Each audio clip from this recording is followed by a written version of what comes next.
Noget af det, vi tager med os fra det her, det er jo virkelig den her viden omkring, hvad er det for nogle dele af automationsløsningerne, som vi rent faktisk kan begynde at arbejde videre på og implementere i vores produktion.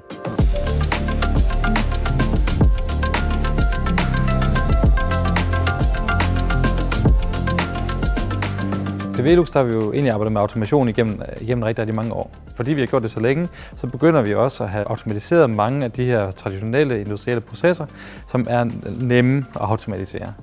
Og tilbage der står vi så med en bunke af processer, som indeholder et eller andet, der gør, at de er svære. Det vi har testet her, det er en automationsløsning til isætning af gummilister i Velux-vinduer. Grunden til, at det er svært at automatisere sådan noget som en gummiliste, det er jo, at det er et meget fleksibelt materiale. Jeg vil næsten sige, at hver gummiliste har deres eget liv. Ja, altså noget af det, vi kan se, det er, at nogle af de ting, som vi formodede var svære, altså for eksempel at håndtere pakningerne, sikre sig, at de ligger på den samme måde hver eneste gang, man udfører processen, det viser sig, at det er også svært, når vi laver de her lidt mere isolerede tests. Der hvor vi egentlig bliver overrasket, det er måske, at nogle af tingene, og det er specielt i rulning af pakningerne, at det faktisk er mere robust, end vi havde regnet med. Og det gør også, det er noget af det, vi kan tage med videre. Så kan vi måske tage den proces og isolere den og automatisere bare dele af det her.